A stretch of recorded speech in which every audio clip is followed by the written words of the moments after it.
Hello there, welcome back to Jennie Designs with Paper and my new series, Christmas on the 25th, where on the 25th of each month I will be bringing you hopefully a little inspiration while I get my Christmas cards started.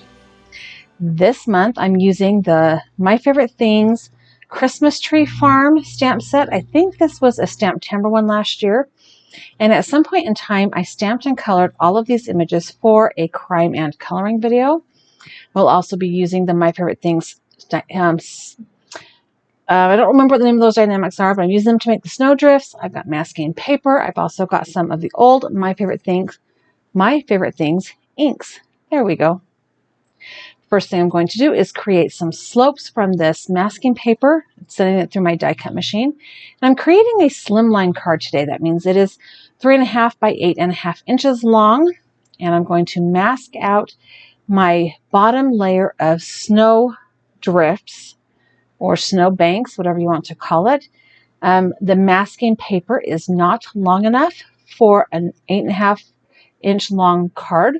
So I used one of the other drifts, wow, that was hard, and just tore it. You know, easy peasy lemon squeezy. And then I added the second snowbank to a little higher up. I have done that to mask off where the snow will be so that I can add a blue ink to the background for the sky. Now, I am not trying to get full coverage because that adds to the idea of clouds in the sky. I mean, which in the wintertime would probably not be your best day to go out, but whatever. It makes it look like sky. I am ink blending from the outside in so that the border of this card panel has a little bit of a darker edge than the sky. Then I'm going to remove the masking paper. I can't think of words today. And I'm going to add the first layer of snow. Now, I have to figure out how to cover the sky. So I've grabbed the backing to the masking paper to figure out which piece went down there. And my first thought was, oh, I'll just hold this in place. Yeah, that's not even logical.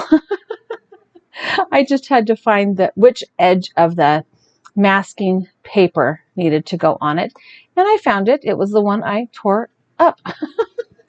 But I'm going to add a little bit of a kind of light turquoise color to the snow to make it look a little colder in theory than the sky.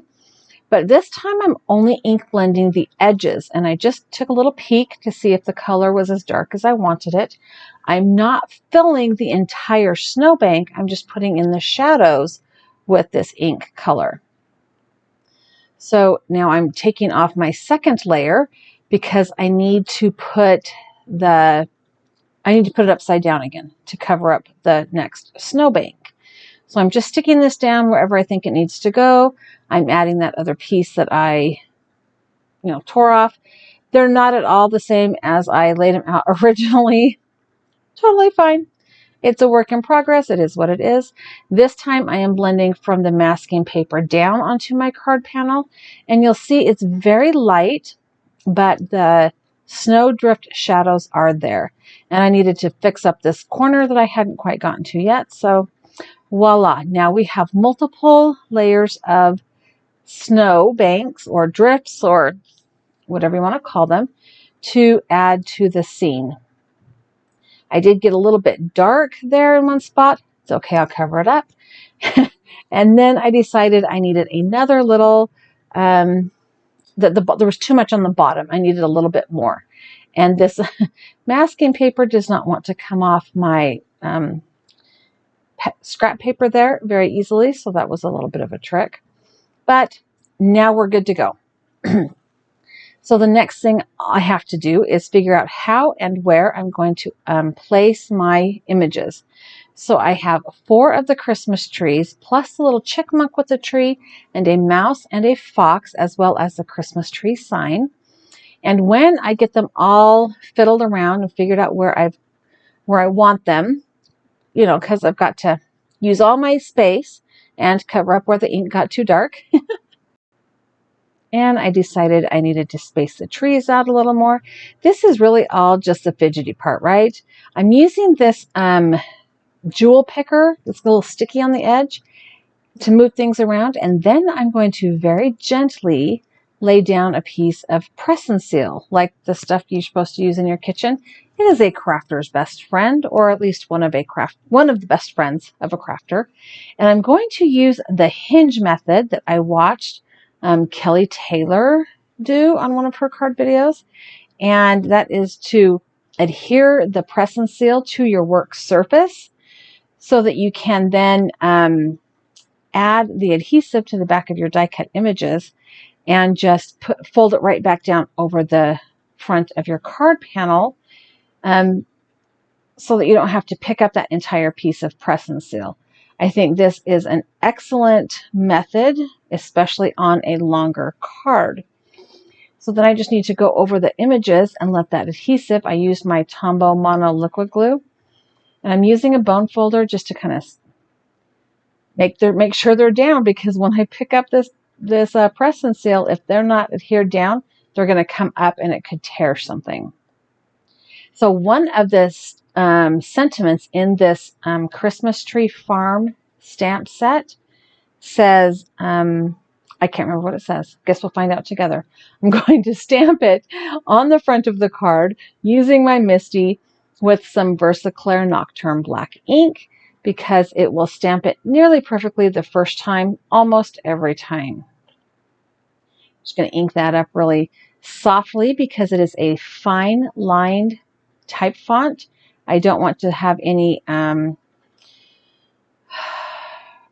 smudging or squishing out of the letters. So I'm just running my fingers gently over the lid of my Misty, and it says, "I can't think of anything better than spending the holiday with you." So now I have my slimline card base. It is 8.5 by 3.5. My card panel is 8.25 by 3.25. And I'm going to adhere the card panel to the front of the card base.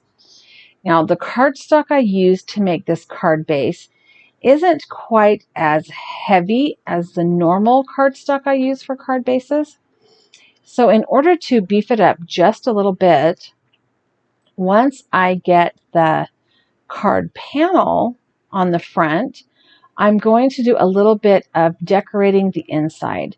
So I've grabbed another piece of white cardstock that is the same size as the card panel, and the tree from the stamp set, and that light blue ink that I used for the snow.